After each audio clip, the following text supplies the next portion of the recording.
Bonjour! Aujourd'hui, ce que nous allons aborder, c'est l'audit Calliope, ce moment délicat que vous devez aborder avec sérénité. Donc, il est conditionné par deux facteurs.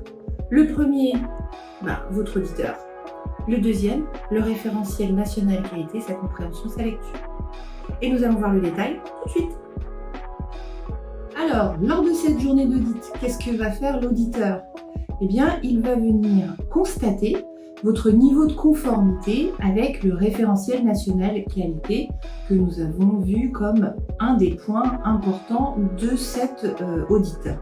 Donc ce référentiel national qualité est composé de différents indicateurs dont la description est plus ou moins large et la compréhension de ces indicateurs varie d'une personne à l'autre. C'est pourquoi l'auditeur, le deuxième point, est un point primordial pour l'obtention de votre certification parce qu'effectivement, son niveau de rigueur dans la lecture des indicateurs va déterminer si oui ou non il estime que vous êtes conforme par rapport aux procédures que vous allez lui présenter. Donc l'audit Calliope, c'est un audit qui se fait sur la procédure, sur le processus et donc sur la forme, pas sur le fond. L'auditeur ne doit donc pas avoir de jugement et doit garder une certaine neutralité.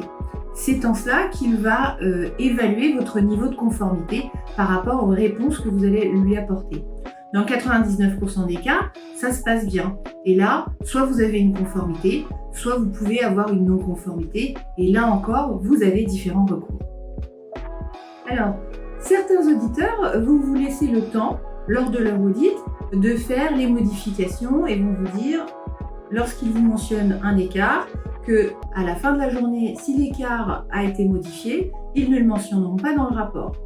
À la fin de la journée, vous allez avoir donc un rapport qui va mentionner votre niveau de non-conformité ou de conformité. Vous pouvez à ce moment-là être d'accord avec ce rapport ou ne pas être d'accord et du coup ne pas signer ce rapport. Dans tous les cas, en réunion de clôture, eh bien, vous pourrez faire valoir vos droits. Alors bien évidemment, il est toujours plus intéressant d'être en accord avec son auditeur.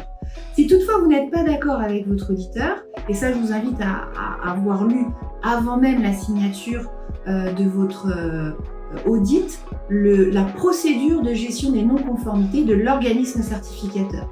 C'est une documentation qui doit être rendue publique et accessible au public.